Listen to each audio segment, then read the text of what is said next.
Ord till Magaluf ska jag sjunga. Med Orup. En favoritlåt när jag var liten.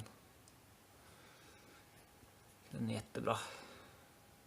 Finns inte så mycket på YouTube om det. Så. Karaoke alltså. Men ja. Någon kanske kan lägga upp det.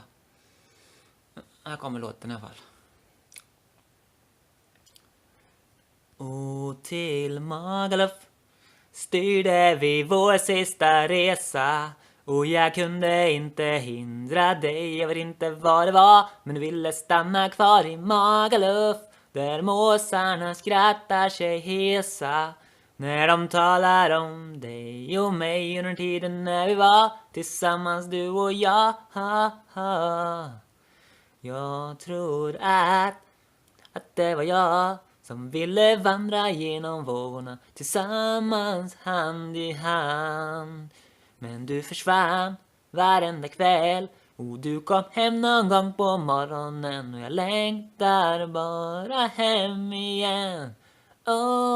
Till Magaluf styrde vi vår sista resa och jag kunde inte hindra dig. Jag vet inte vad det var, men du ville stanna kvar i Magaluf, där måsarna skrattar sig hesa när de talar om dig och mig under tiden när vi var tillsammans, du och jag. Tillsammans, du och jag.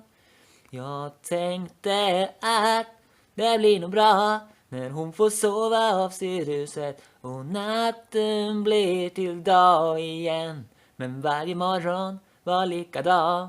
Du satt och drömde vid ditt kaffe som om jag aldrig funnits till. Och till Magaluf styrde vi vår sista resa och jag kunde inte hindra dig. Jag vet inte vad det var, men du ville stanna kvar i Magaluf, där måsarna skrattar sig hesa när de talar om dig och mig under tiden när vi var tillsammans, du och jag. Tillsammans, du och jag. Du träffade någon annan när inte jag var med. Jag kunde inte fatta, jag ville inte se i Magaluf. Tillsammans, du och jag.